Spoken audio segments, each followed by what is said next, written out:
Toutes les maisons ne sont pas seulement des lieux de vie. Certains gardent des histoires qu'ils ne veulent pas oublier. Après des années à vivre dans le chaos de la grande ville, la famille Oliveira a décidé de prendre un nouveau départ. Julio et Mariana, accompagnés de leurs 2 enfants, Luana, 11 ans, et le petit Elias, 5 ans seulement, ont déménagé dans une vieille maison héritée d'un parent éloigné, à l'intérieur du Minas Gerais. La maison était située à l'écart de la ville, entourée de grands arbres et un silence inconfortable. Dès la première semaine, quelque chose semblait différent.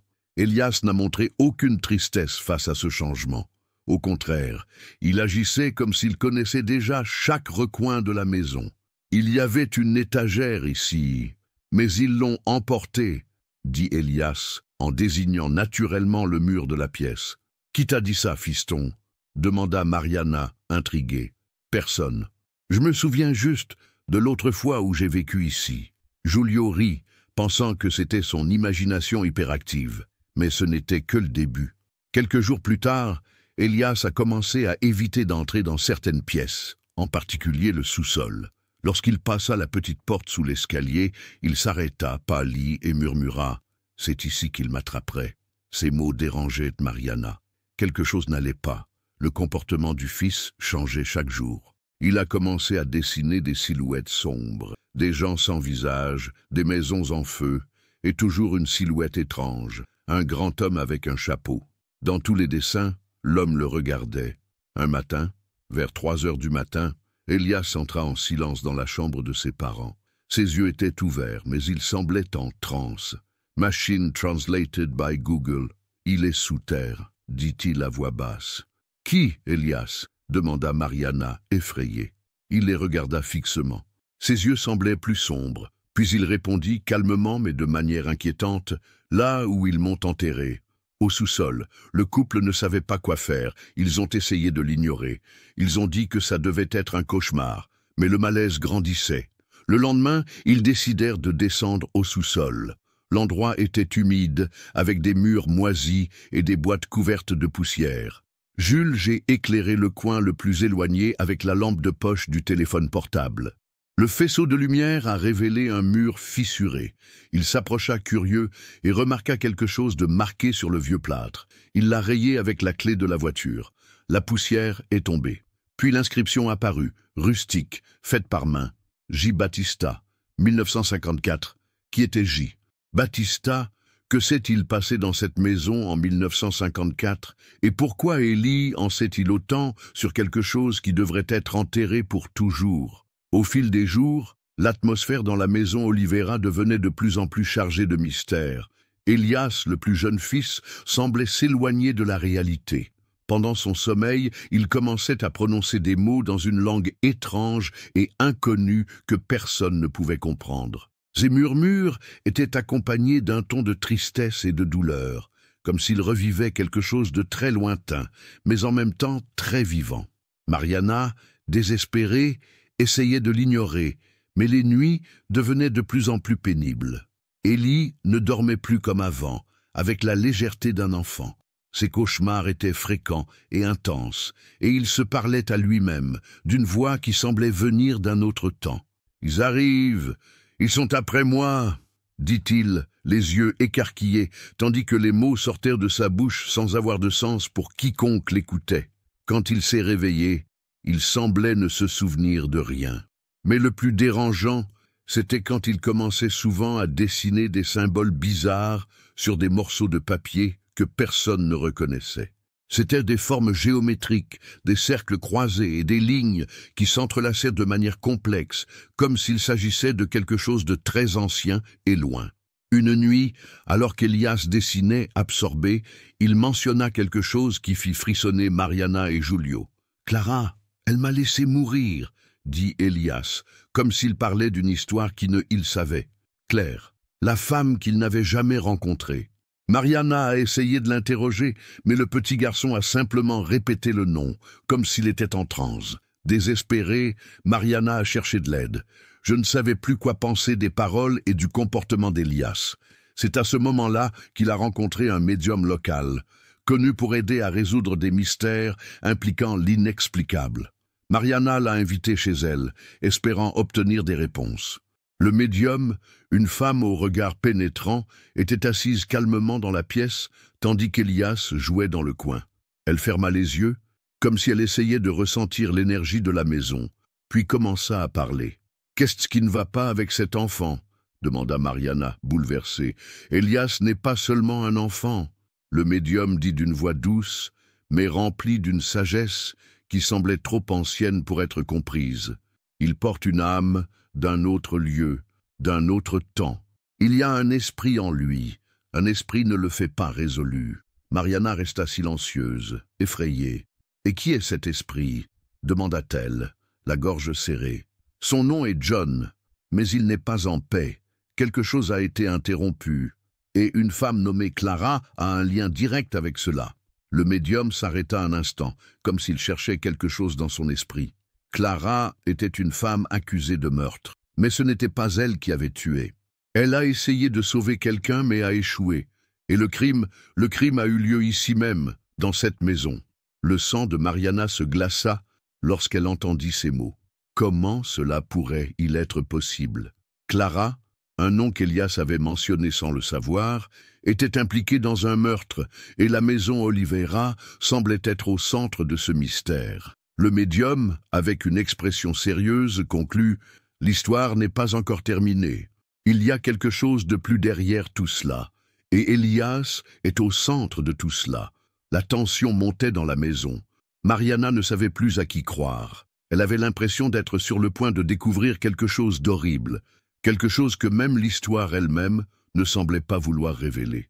Lorsque le médium est parti, la maison Oliveira semblait plus calme, mais l'air était chargé de questions sans réponse. Mariana et Julio ne savaient plus s'ils devaient continuer à chercher des réponses ou s'ils devaient fuir avant que le mystère ne les engloutisse complètement. Machine translated by Google. La nuit suivante, alors que la famille dînait, les lumières de la maison ont commencé à clignoter, comme si quelque chose était sur le point de se produire. Le silence fut rompu par un bruit provenant du sous-sol, un son faible, presque inaudible, mais qui semblait s'intensifier. C'était comme si quelqu'un appelait de l'intérieur du sol. Le temps semblait s'être arrêté dans la maison Oliveira. Chaque jour révélait quelque chose d'étrange, de plus profond, de plus difficile à ignorer. Elias a continué à montrer un comportement inexplicable.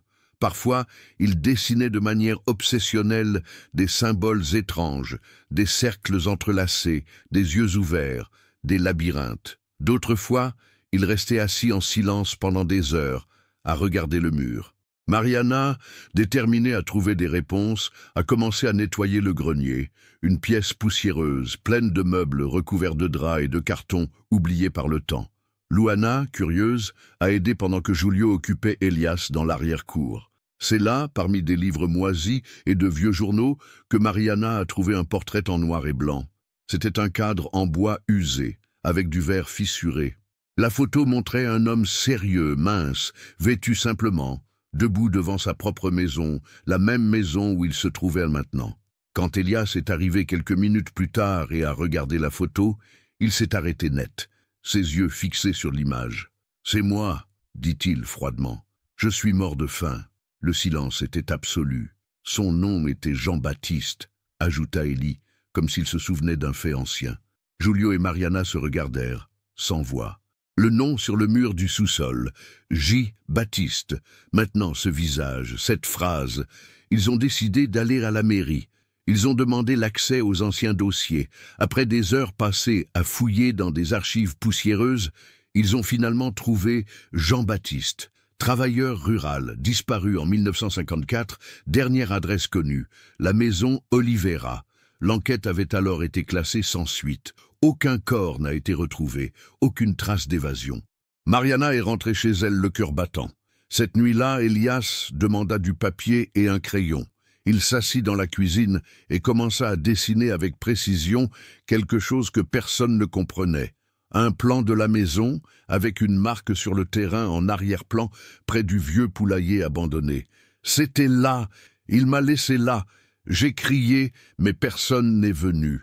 Le lendemain, Julio a apporté le dessin au poste de police local. Le policier, d'abord sceptique, est devenu pensif lorsqu'il a vu la similitude avec un point sur le sol. 2 jours plus tard, des véhicules sont arrivés sur la propriété. Des hommes équipés de pelles, de détecteurs et d'équipements ont commencé à creuser, exactement là où Elias l'avait indiqué. Après quelques heures, l'odeur l'a trahi avant l'image. Un squelette, partiel, enveloppé dans de vieux chiffons.